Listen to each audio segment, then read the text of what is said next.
cruces la línea amarilla, sí. Ah, perdona. Ay, que tiene una línea amarilla para no pasar, perdona. Sí. Me voy yo para allá. ¿Qué pasa? ¿Son capaces de llegar aquí? Pueden salir y sacar un poco la nariz o parte... Y bueno, te asustan.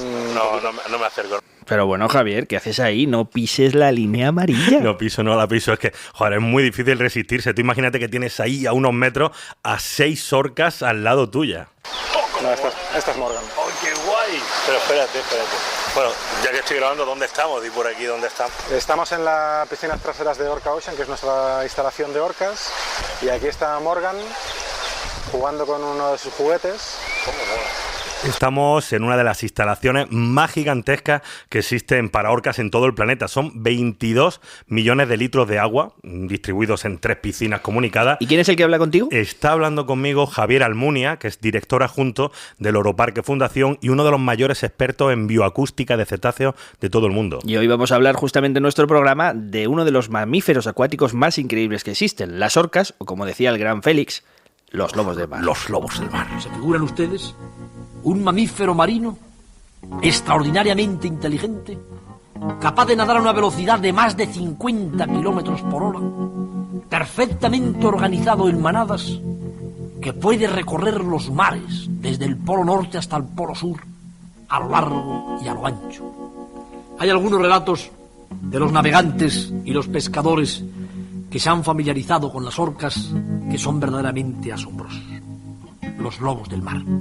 Y lo asombroso, amigos míos, es que todo esto lo sabían ya los esquimales, cuando nos dijeron, según su leyenda, que una vez una manada de lobos se había quedado aislada en un iceberg y aullaron en la noche para pedir a la madre de todos los lobos que no les matara de hambre y de sed. Y entonces vino la ola, el viento. Ya saben ustedes el resto de la historia. Cayeron al mar y se transformaron, ni más ni menos que en orcas. ¡Buah! Hola, soy Antonio Martínez. Hola, soy Javier Peláez y esto es Catástrofe Ultravioleta. Un proyecto de la Cátedra de Cultura Científica de la Universidad del País Vasco y de la Fundación Euskampus. Bueno, nuestra primera historia de hoy es de orcas y creo que es una de las mejores historias que vais a escuchar en mucho tiempo. Comienza en las costas de Holanda y termina a miles de kilómetros en las instalaciones donde estamos hoy, en el Oroparque, en Tenerife. Bueno, porque ya sabéis un poco cómo va Catástrofe. Si vamos a hablar de orcas, teníamos que ir a verlas en persona. Y el único lugar de España donde podíamos era en Canarias. Las únicas que hay en España están aquí, en Tenerife, y hay otro grupo en Francia, serían las únicas de Europa con las francesas. Y aquí hay 6. Aquí tenemos 6 ahora mismo, sí. Pues tenemos 3 machos que son Quito, Tecoa y Adán. Adán es la cría que nació aquí en el año 2010. Y tenemos 3 hembras que son Johannes Kaila y Morgan. Morgan es una hembra que llegó aquí en 2011 procedente de Holanda. Os habéis quedado con el nombre de Morgan, atentos a él porque va a ser una de las historias más alucinantes que hayáis escuchado en mucho tiempo. Bueno, pues antes de meternos con la historia de Morgan, nos vamos a ir a Granada, a la universidad, para hablar con un buen amigo nuestro, con biólogo, es Biotai, y nos va a hablar sobre ballenas que sabe un montón. Y lo primero que vamos a aprender es precisamente que las orcas no son ballenas. Las orcas no son ballenas.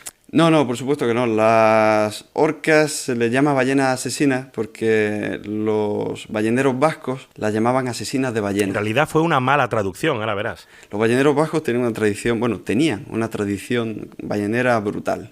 Desde el año 670 aproximadamente hasta el 1670. Es decir, 1000 años matando ballenas. Alucinante. Mataban ballenas francas australes hasta que no quedó ninguna cerca de las cercanías, los alrededores del País Vasco, sí. Y bueno, entonces decidieron tirar para el norte. La cosa es que ellos tenían gran conocimiento de las técnicas de caza de ballenas y tal, y conocían a las orcas como asesinas de ballenas. El nombre de asesinas de ballenas se transformó al inglés como killer whales, y nosotros lo hemos recogido completamente mal ya como como ballenas asesinas.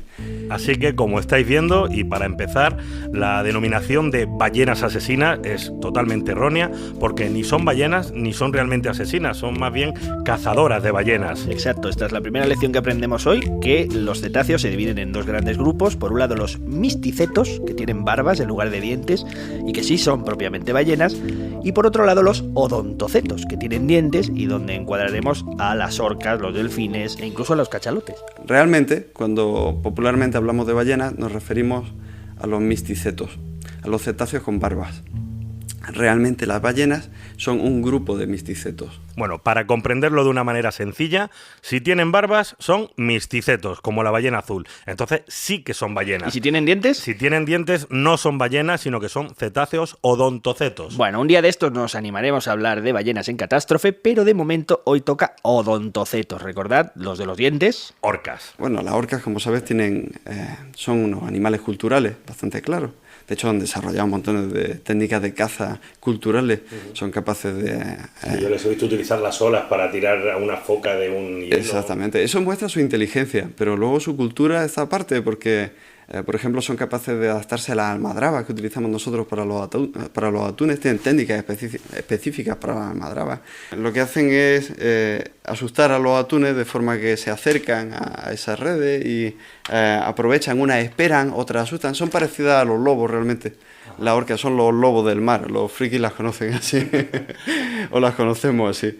Y unas saben esperar, otras asustan a los peces, las otras esperan y lo atrapan todos juntos y hacen cosas chulísimas. Es muy interesante esto que dice de los lobos de mar, porque estamos habituados a escuchar hablar de las orcas como que son muy inteligentes, pero el aspecto más reseñable es el de la cultura, que el dice de la Biotai. cultura, como nos está explicando Biotai, son animales muy culturales, entendiendo como cultura, pues eso, los conocimientos que se adquieren a través de experiencia, de aprendizaje, de creatividad y que luego se transmiten esos conocimientos entre grupos y entre familias. Son técnicas de caza que las madres enseñan a sus hijos, como los varamientos que las orcas organizan, por ejemplo, en Península Valdés. En la Península Valdés, bueno, si sois de los que aguantáis sin dormiros en los documentales de la 2, seguros que habréis visto estos varamientos en esta península. Espectacular, la orca, entrando a lo largo de la ola, se desliza por dentro hasta coger a los leones marinos. Va. Solo un animal es capaz de esa hazaña. Una orca. Los varamientos que hacen en Península Valdés, en Chile. La parte más interesante que me gusta más de todo el asunto es el hecho de que las madres están muy implicadas en esto, de forma que enseñan a las crías, a las orcas pequeñas, a realizar esta técnica, porque es muy peligrosa. Una orca, cuando va a realizar el varamiento de caza, puede quedarse en la playa atrapada y puede morir. Entonces son las orcas madres las que empujan a las crías hacia la orilla y van controlando que se acercan lo suficiente a los leones marinos para poder atraparlos con la boca y devorarlos. Pero claro, andan con mucho control para poder devolverlos al mar si se pasan de rosca. Es muy chulo. Como padres, las orcas son francamente ejemplares. Mejores que muchos seres humanos.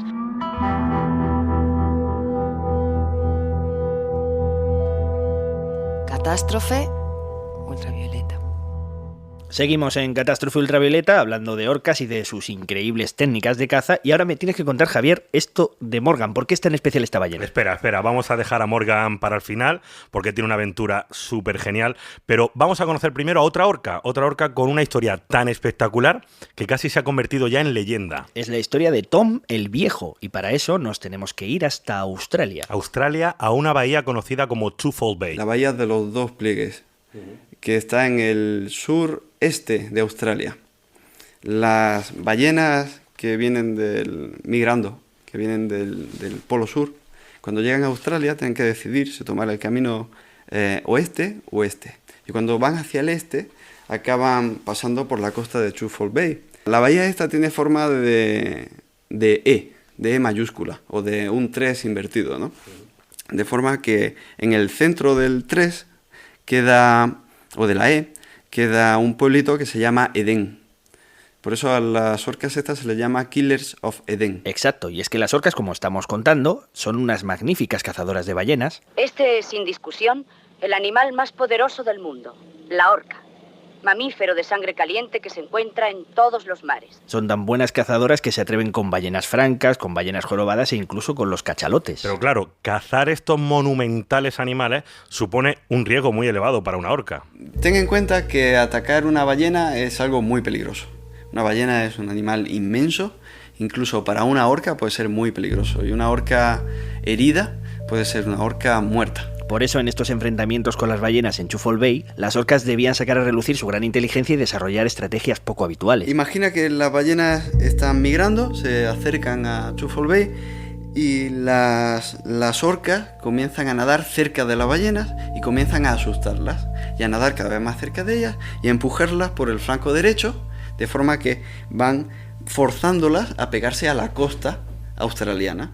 De esta forma las ballenas acaban metiéndose en esta bahía, que es una bahía enorme, da la sensación de que vayan a tener libertad para moverse, pero donde la altura del mar o la profundidad es cada vez menor. Las ballenas van controlando y van obligando a las ballenas, la orca obligan a las ballenas a entrar ahí y no les permiten salir. Entonces, cuando las ballenas estaban dentro, las orcas se encargaban de que no huyesen. Y es que cuando decimos que las orcas son los lobos del mar, joder, no estamos exagerando nada, ¿eh? Ya ves, lo que estamos escuchando es una muestra de que la inteligencia que tienen es realmente espectacular. Saben las rutas migratorias de las ballenas jorobadas, saben por dónde vienen, hacia dónde se dirigen, eligen el punto exacto de intersección para acosarlas y actúan todas en grupo y coordinadas entre sí, metiendo las ballenas dentro de la bahía. Y no solo eso, además las orcas saben que en esa bahía en concreto, que es una bahía muy grande, pero con muy poco fondo, las ballenas no van a poder sumergirse para escapar. Claro, y ahora las tenemos ya atrapadas a las ballenas en esa bahía de Australia, pero aún así, imaginad lo que supone enfrentarse directamente con estas ballenas. Sigue siendo muy peligroso. Claro, aquí es donde llega otro giro fascinante en esta historia. Otro más. Pero claro, en Chufol Bay, en Edén, las ballenas aprendieron a utilizar a los seres humanos en su cultura para atacar a ballenas adultas también. No es algo que no puedan hacer normalmente, pero es algo realmente peligroso. Claro, igualmente los seres humanos se vieron beneficiados de ello, puesto que eran capaces de matar ballenas con una sola barca. Bueno, una unión entre humanos y orcas para cazar ballenas conjuntamente, pero ¿cómo funcionaba esta especie de contrato tácito, ¿no?, entre los pescadores de Edén y las orcas? Bueno, recordemos que ya las tenían ahí atrapadas en las aguas poco profundas de Chufol Bay, se quedan en el principio de la bahía y les empiezan a cerrar el paso. ¿Y entonces? Cuando las orcas empujaban a las ballenas hacia la bahía, una de las orcas se aproximaba, o un par de ellas se aproximaba a las cercanías del pueblo. Entonces comenzaba a hacer un movimiento que se conoce, los anglosajones lo conocen como lobtail, es golpear con la cola del agua. Es muy típico en la comunicación entre orcas.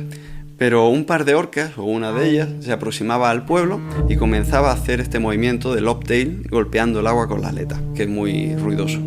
Entonces la gente se daba cuenta y los balleneros se subían a las barcas de madera que tenían pintadas de verde características y seguían a las ballenas que habían hecho, a las orcas, perdón, que habían hecho las señales del lobtail.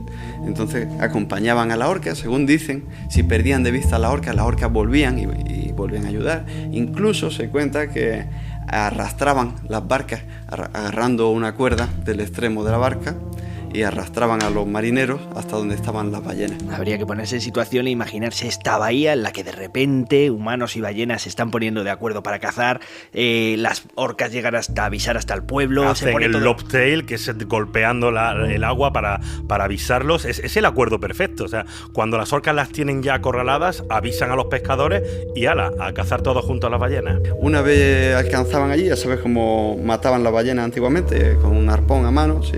Lanzaban el arpón y con el arpón lo que ellos lo llamaban atarse a la ballena. Entonces la ballena arrastraba la barca, se iba debilitando y al final, cuando quedaba completamente malherida, los balleneros, las personas, atacaban a la ballena con sus arpones de cerca hasta que acababan con ella. Era un acuerdo casi perfecto, pero a ese acuerdo le falta algo. Los humanos, después de cazar la ballena, tenían que cumplir con una ley, una especie de obligación implícita que se conocía como la ley de la lengua. Espera, ¿cómo la ley de la lengua? La ley de la lengua. Después de eso, se debía cumplir lo que se conocía como la ley de la lengua, algo que los balleneros europeos habían aprendido de los yuim, y era dejar la ballena a las orcas para que se pudiesen alimentar de la lengua. Seguramente habrá oído que las orcas son depredadoras muchas veces de cachalotes, y muchas veces cuando matan los cachalotes solo se alimentan de la lengua y dejan el resto del cachalote flotando. Pues aquí era parecido, es lo que más le gusta, debe ser Será un contrato tácito entre humanos y... Debe ser la parte más rica de las ballenas, la lengua, y se quedaban con la lengua y los humanos podían llevarse la ballena y aprovecharla completamente. En aquella época la grasa de ballena era muy útil, se aprovechaban completamente. Pero si te acuerdas, al empezar esta historia dijiste que íbamos a hablar de Tom el Viejo, ¿vale? ¿Quién era Tom el Viejo? Para saberlo antes tenemos que situarnos en el final del siglo XIX, principios del siglo XX, y en ese tiempo los pescadores de Edén, la historia que estamos contando, fueron aprendiendo a distinguir a las ballenas que llegaban a la orilla y a ponerle un nombre individual a cada una. Las identificaban por su aleta caudal. Así es, y una de ellas, a la que llamaron Tom el Viejo o Tom el Humorista, se hizo bastante popular y estableció una relación muy próxima con una familia de pescadores de allí que se llamaban los Davidson, a los que ayudaron en muchas ocasiones. Tom el Humorista era una de estas ballenas macho, con una aleta caudal prominente, y bueno, aprendieron a distinguirla bien y tenía una relación especial con esta familia. Y bueno, cuenta una de estas historias que uno de los pescadores, que era hermano de una señora que vivió hasta hace muy poquito, con 100 y pico años, que contaba todas estas historias, cayó al mar y las orcas se pusieron a nadar en círculos alrededor de los pescadores caídos y los protegieron de los tiburones. Es un comportamiento muy típico, es excepcional, pero está documentado en delfines, que no está muy claro a qué se debe, ¿no? Si realmente quieren proteger al ser humano que cae al agua o no. Y bueno, Tom fue muy importante por esto, porque se hizo famoso por salvar a los humanos, aunque hubo más caídas y esto se repitió varias veces. Y tenía una especial y estrecha relación con el padre de esta familia. Toda esta historia, que para mí me parece fascinante, porque es un choque cultural, porque nos recuerda que no somos la única especie cultural que hay en el planeta, ¿no? Y que los encuentros con los cetáceos a la gente le fascina muchas veces porque te parece estar encontrándote con un bicho de otro planeta. Estás escuchando Catástrofe Ultravioleta. Seguimos con este programa de orcas. Sí, pero espera, a ver, Javier, no puede pasar. Ya me tienes que contar la historia de Morgan la ballena. Vale, ¿la ballena? El odontoceto. Vale. Volvemos al Loro Parque, en Tenerife, donde, como ya hemos dicho, hay 6 orcas, de las cuales 4 llegaron desde Estados Unidos. Una de ellas, la más joven, nació en el propio parque de Tenerife, y la sexta es Morgan y es bastante especial. Sí, pero dices que 4 de las ballenas llegaron a Tenerife desde Estados Unidos, y lo que yo me pregunto es cómo se trae una orca de 5 toneladas desde Estados Unidos a través del océano. Eso es lo que yo me preguntaba, o sea, ¿cuál es la logística? Y bueno, yo primero pensé que, no sé, en un barco, ¿no? Pero no, las traen en avión. Volando. Pues no, vienen en avión. Está ya muy... ¿Vienen en avión? Sí, vienen en avión. Hay un proceso de transporte que está ya muy desarrollado por los parques americanos del grupo SeaWorld, que transportan orcas muy habitualmente. Entonces hay una serie de contenedores especiales para poder que se pueden llenar y vaciar dentro del avión para las diferentes fases del vuelo, que no se derrame agua salada en el avión, que es algo bastante peligroso. Vienen en una especie de hamaca, una parihuela, y se reflotan con agua cuando el avión está estabilizado. Los animales están entrenados para poder estar en esa situación durante bastante tiempo, así que todo el proceso de transporte se trata de que sea lo más rápido y lo más tranquilo posible para que los animales no tengan ningún tipo de estrés. Estamos escuchando de nuevo a Javier Almunia, pero Morgan, la ballena de la que hablamos, no vino de Estados Unidos porque su historia es realmente diferente. En este caso Morgan vino desde Holanda. Sí, Morgan es muy especial porque no es un animal nacido en cautividad, sino que es un animal nacido en la naturaleza y que apareció en junio del 2010, apareció prácticamente muerta, estaba muy deshidratada y muy desnutrida, y la recogieron la encontraron los guardacostas holandeses, que pidieron ayuda a un delfinario local para que rescatara lo que ellos en principio pensaban que era un delfín negro, no sabían muy bien lo que habían visto. Aquí la cosa se pone cada vez más fea. La historia de Morgan se complica, en el delfinario no se pueden quedar con la orca porque sus instalaciones no son suficientes, y por otro lado se dan cuenta de que tampoco pueden ponerla de nuevo en libertad. Es en este momento cuando los responsables de la administración holandesa dan dos salidas al problema. Dos salidas que son: como el delfinario de Hardavik no está preparado para albergar esta orca, pues desde el Ministerio las soluciones que dan es sacrificar a Morgan o buscarle un nuevo emplazamiento. El Ministerio de Agricultura holandés, que es el responsable de esto, cuando tiene la información, vale, tenemos un animal que no se puede liberar al medio, hay dos alternativas: o se eutanasia o se mantiene en cautividad, pero tiene que ser donde haya un grupo de orcas, porque es un animal social y no se le puede tener, como estaba en el delfinario, de manera aislada, ¿no? Desde el delfinario se ponen en contacto con el acuario francés, donde tienen ya 2 orcas en cautividad, pero allí no hay espacio para Morgan. La única oportunidad que le queda es que en Tenerife acepten quedarse con ella, o si no, será sacrificada. Como vemos, son unos momentos muy delicados para nuestra orca, su futuro pende de un hilo, y es entonces cuando surge la posibilidad de trasladarla al Oroparque. Y bueno, desde el Oroparque en todo momento se fue tremendamente positivo en ese sentido, porque realmente los zoológicos consideramos que están para dar solución a estos problemas, ¿no? Cuando hay un animal que necesita que alguien se haga cargo de él, pues los zoológicos tienen que en ese momento que dar la cara. Morgan se escapa por los pelos de la eutanasia y por fin tiene una nueva casa en Tenerife. Por supuesto, la historia no termina aquí, aún nos quedan unos cuantos giros inesperados, como siempre en Catástrofe, pero os lo contamos en un momento. ¡Catástrofe!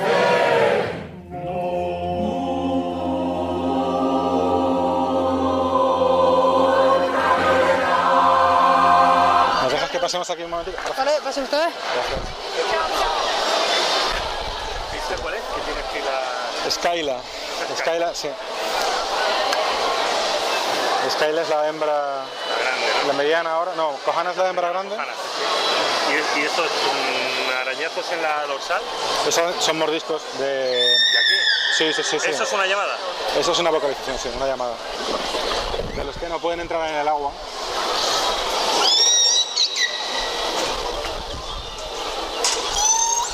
Bueno, veo, Javier, que te lo pasaste en grande en el Oroparque. Con las orcas es una experiencia genial, pero genial. Además, como me acompañaba Javier Almunia, que es el responsable de la fundación, pues entramos en todos los sitios, en todas las instalaciones para mí. Además, estuve a unos centímetros de las orcas, estuve allí con Morgan, en fin, me lo pasé como un enano. Bueno, pero no nos adelantemos, nos habíamos quedado en el traslado de Morgan a Tenerife. Imagino que no la ponen directamente con el resto de orcas. Esto será un proceso que requerirá un tiempo para que los animales se vayan acostumbrando unos a otros, ¿no? Aunque parezca mentira, cuando uno de estos grandes depredadores en cautividad son animales que son muy sensibles a los cambios medioambientales. Entonces, estamos preocupados de que de repente simplemente los sonidos de Morgan, nada más llegar, pudieran causar algún problema social en nuestro grupo. Entonces queríamos acostumbrarlos, ¿no? Y lo que hicimos fue tomar sonidos de Morgan en Holanda y reproducirlos en nuestra instalación, y al contrario, tomar nuestros sonidos y reproducirlos en la instalación de Morgan en Holanda. Y en ambos casos no apreciamos ningún problema. Los animales aquí estaban curiosos, miraban a la fuente del sonido, pero no había ningún tipo de problema. Entonces estarían pensando, dije, ¿dónde está? Exactamente, hay alguien que oímos unos ruidos nuevos, es una orca, pero no sabemos dónde está ni de dónde viene, ¿no? Y tiene un dialecto muy raro que no se parece absolutamente en nada al nuestro. Fíjate qué historia tan bonita, ¿no? Para que se fuesen familiarizando antes de trasladar a Morgan, cuando ella está en Holanda, le ponen los sonidos de las orcas de Tenerife, y al revés, a las 5 orcas de Tenerife les ponen los sonidos de Morgan. Porque ese es uno de los puntos más interesantes de todo el programa, la comunicación entre cetáceos. Las ballenas hablan, se comunican. Y es que, como habéis podido escuchar, cada grupo de orcas tiene su propio dialecto, un dialecto que es diferente y único en cada grupo familiar. Es un lenguaje tan rico, es una comunicación con tantas variaciones, que se considera el más complejo después del lenguaje de los humanos. No sé si las orcas, ¿qué sabemos? O sea, ¿qué sabemos de la comunicación de las orcas? Porque creo tener entendido, es la más completa después de la del humano. Se considera uno de los sistemas de comunicación más complejos después del humano, sobre todo por esta cuestión de los dialectos, porque en otras... ¿La de las orcas o la de las ballenas en general? El de las orcas, Sí, no, realmente el de las orcas, porque incluso dentro de los cetáceos con dientes, de los delfínidos, de los odontocetos, hay mucho menos especialización en comunicación de otros animales que en el caso de las orcas. También se conoce algo de dialectos en ballenas piloto, pero no hasta el punto de que un grupo familiar pueda tener un dialecto completamente diferente de otro grupo familiar. Y sabemos que si tienen conceptos, no es que lo entendamos, ¿no? No se sabe. Evidentemente tiene que haber algo relacionado con la situación, porque la comunicación de unos depredadores que son capaces de coordinarse de una forma tan específica y tan eficaz para cuestiones de caza en grupo, debe haber un montón de información, especialmente para poder controlar seguramente el medio físico. Los sonidos de orca que estamos escuchando tienen una longitud de onda capaz no solo de cruzar un océano, sino de dar la vuelta al mundo. ¿Qué están diciendo? ¿Acaso es preciso que digan algo para comunicarse entre ellos? Esa es la pregunta que nos estamos haciendo todo el tiempo. El tema de los dialectos, además, era uno de los puntos más interesantes que podía ofrecer Morgan. Date cuenta que el grupo de orcas que estaba en Tenerife provenía del Pacífico, de Estados Unidos. Y habían desarrollado un dialecto completamente diferente al dialecto de Morgan, que venía de Noruega, del Atlántico Norte. Era una oportunidad única para estudiar cómo influyen, cómo evolucionan, cómo se desarrollan esos dos dialectos totalmente diferentes. Pero entonces se dieron cuenta de que algo no iba bien con Morgan. Algo extraño le ocurría a esta orca. Los entrenadores lo notaron nada más llegar a Tenerife. Algo que iba a dejar con la boca abierta a todos sus cuidadores y que nadie en Holanda se había dado cuenta. Exacto. ¿Qué era lo que estaba escuchando Morgan?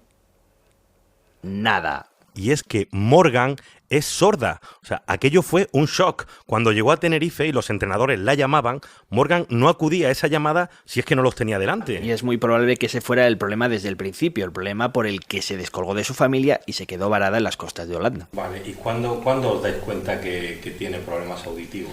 ¿O cómo va ese proceso? Los entrenadores se dieron cuenta desde el primer momento, porque... ¿Cuándo llegó? Desde el momento en el que llegó, sí. Porque Morgan... Claro, en Harderwijk era un recinto tan pequeño que los entrenadores siempre estaban a la vista de Morgan. Entonces no había posibilidad de que la llamaran desde algún lugar y ella no viera que la estaban llamando. Sin embargo, en nuestras instalaciones, que son... O sea, que en Holanda no sabían que era sorda. Bueno, ¿es sorda o tiene problemas? Eso todavía no lo hemos determinado del todo, pero lo que tiene es un déficit auditivo severo. O sea, imagínate la situación. Lo tenían todo preparado para estudiar esta oportunidad única de ver cómo es la evolución entre el dialecto de una orca del Pacífico, una del Atlántico, y claro, cuando se dan cuenta, Morgan es sorda. Esto lo cambia todo, claro, porque en ese momento es como empezar desde cero. Pues es un problemazo, porque además Morgan es un reto único, es la única orca sorda. No hay ninguna más. No hay ninguna más. O sea, tienes que desarrollar todo un protocolo totalmente diferente con ella. Bueno, volvemos ahora a las piscinas y a encontrarnos de nuevo con Morgan y hablamos con Julián, que es uno de sus cuidadores. ¿Cuánto tiempo llevas aquí tú? ¿En el Loro Park? Sí. En el Loro Park 21 años. 21 años, ¿no? ¿Y desde que empezaron las orcas en 2006? Sí. ¿Empezaste ya con orcas? O... 2004 en Estados Unidos. En Estados Unidos vienes de Ocean Park, ¿no? No, de SeaWorld. De SeaWorld, de eso. SeaWorld, ¿no? Vale. O sea, ¿cómo os disteis cuenta de que no? Porque él me ha dicho que le tirabais cosas y las veía así, pero si caían en la espalda no... Sí, eso, así. Pues un par de días te diste cuenta o nos dimos cuenta de que no era normal, que cualquier otro animal hubiera respondido. Ajá. Y que con ella algo fallaba. Entonces nos dimos cuenta ya con el tiempo de que era sorda, claro. Pues entonces, bueno... Y nada, y nos tuvimos que buscar la vida para comunicarnos con ella. Es la primera que se sabe más o menos que tiene este problema, ¿no? O sea, que tuvisteis que inventar un protocolo. Sí, para poder comunicarnos con ella y empezamos a crear señales visuales. Todo lo que del pito no sirve para los otros, pues para ella tuvimos que sustituirlo primero por señales con las manos y ahora vamos con la luz. Ajá. Este acuario es más grande que el que tenía allí. Entonces sí. Aquí hay momentos donde no os ve. Claro, es que por eso fue el problema, que donde estaban en Holanda estaba una piscina muy pequeña donde siempre tenía campo visual. Entonces nunca se dieron cuenta de que no oía, porque siempre los veía. Claro. Aquí ya, si la va para allá y la quiero llamar, tengo que ir allá, porque si no, por eso... Nos dimos cuenta rápido que no había un problema con ella. Aquí tenéis el motivo por el que Morgan es tan única. Es la única ballena del mundo que se orienta con señales de luz. Los entrenadores tienen un sistema de comunicación visual. Para ordenar un comportamiento determinado, tienen una señal con las manos. Entonces Morgan entiende muy bien la señal con las manos y ejecuta el comportamiento. Luego está lo que se llama el bridge, el puente, que es: has hecho correctamente lo que te he pedido y ahora vienes y tienes un refuerzo positivo. Ese es el punto en el que Morgan no entendía bien, era inconsistente. A veces lo hacía, a veces no. porque esto se hace con un silbato, como el que se entrenan los perros, este silbato que es casi ultrasónico, ¿no? Entonces, Morgan, al final lo que hicieron los entrenadores fue hacer una señal visual para ella. Y su bridge no es con el silbato, sino que se hace juntando las manos encima de la cabeza. Ella entiende que eso es, lo has hecho bien y ahora puedes volver.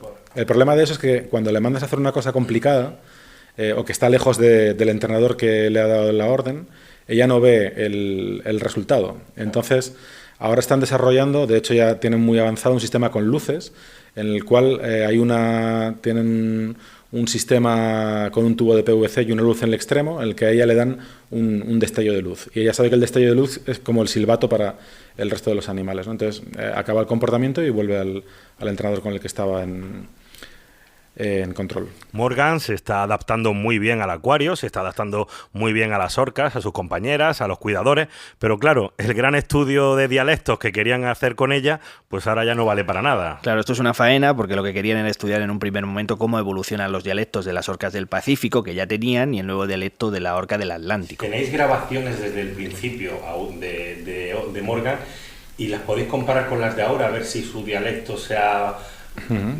asimilado al del grupo. Ese era el primer estudio científico que nos planteamos con Morgan cuando iba a venir aquí, antes de saber que estaba sorda o que tenía graves problemas acústicos, fue ver cómo evolucionaba su dialecto, porque hay una teoría, una hipótesis en las orcas, que son los únicos animales que pueden evolucionar su dialecto una vez ya son adultos. En este caso sí tenemos un grupo de orcas que originalmente procedían del Pacífico, el grupo de orcas que tenemos en el Loro Parque, y luego tenemos una orca que viene del Atlántico Norte. Entonces el dialecto era completamente diferente. Cuando analizamos el dialecto de Morgan con respecto al dialecto de las orcas que tenemos en el Loro Parque, no había ninguna coincidencia. Entonces ese era el experimento perfecto para comprobar cómo se adapta el lenguaje nuevo en uno de estos animales, ¿no? Entonces dijimos, fantástico, vamos a traer a Morgan. Y os sale sorda. Sí, exactamente.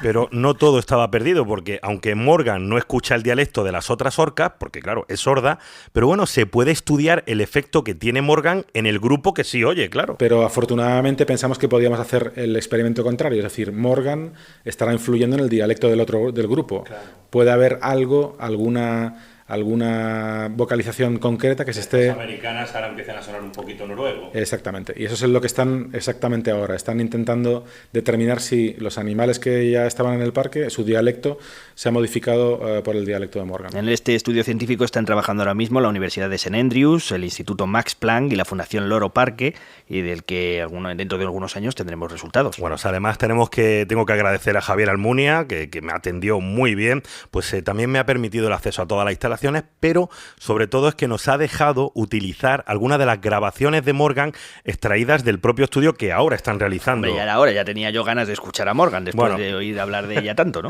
Sí, bueno, pero a lo mejor te llevas una decepción porque si esperas escuchar esos cantos armoniosos de las ballenas azules, no, las orcas son menos musicales. Y una cosa, siempre que escuchamos el sonido de las ballenas, etcétera, normalmente suele ser el sonido de las ballenas azules, ¿no? Que parece que es más bonito y tal. ¿Ellas cómo es su sonido? Es decir, ¿se parece al de otros cetáceos o es...? No, es muy estridente. No se parece mucho al de otros cetáceos. Tienen un sistema de producción de sonido que se llama tren de pulsos. Emiten unos pulsos de sonido tan rápido que crean una frecuencia. Entonces es una especie de bocina, algo por el estilo. Pues sí, son muy estridentes. Bueno, te las voy a poner ahora, te voy a poner las... Me tienes aquí en Alcuaz, por Dios bendito. Te voy a poner las vocalizaciones de Morgan, pero lo que voy a hacer es que como son tan rápidas, que apenas duran un segundo, lo que voy a hacer es ponértelas repetidas 3 veces. Por fin llega el momento psicofonía de catástrofe que no puede faltar. Sí, lo que voy a hacer es ponerte una llamada, que es solo una, que en realidad solo dura un segundo, pero la voy a repetir 3 veces para que la oigamos mejor. Venga, aquí va.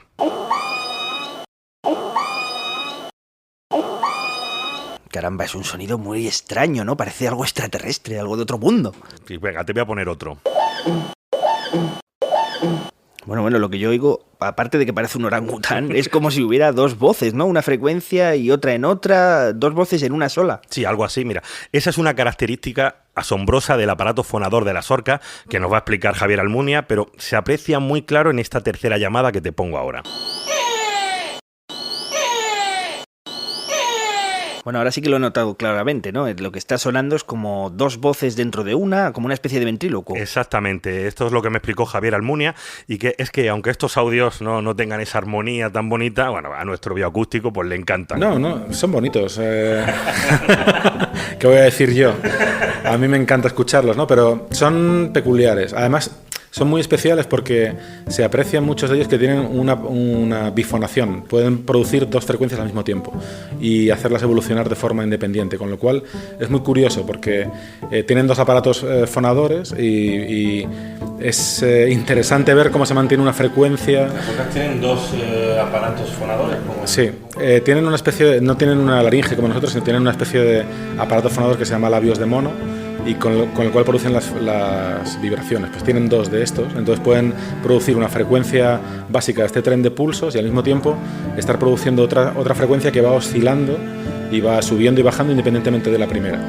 Bueno, aparte del aparato fonador de las orcas, lo más interesante es el objetivo final de este proyecto. En Loro Parque están grabando todas las vocalizaciones que utiliza el grupo. Las están grabando con un equipo de físicos, de informáticos, de expertos en bioacústica, que están desarrollando un software para recopilar todas las llamadas que hacen las orcas y luego establecer en qué situación se utiliza cada llamada. Lo ideal, bueno, el objetivo final es tener un sistema que permita localizar el punto de emisión del sonido, que es algo que se hace por triangulación de una forma más o menos sencilla, pero luego además que sea capaz de identificar, en el caso de que tengamos catalogadas, por ejemplo, las 23 o 17 vocalizaciones que los animales hacen habitualmente en nuestra instalación, que sean capaces de identificar cuál se utiliza en cada momento. De manera que, simultaneando esas investigaciones con observaciones de los animales, podemos empezar a contextualizar los sonidos con los comportamientos. Es decir, este sonido es más frecuente cuando hay, por ejemplo, una relación sexual entre los animales, o cuando este sonido es más frecuente cuando hay juego, este sonido es más frecuente cuando hay cualquier otra cosa,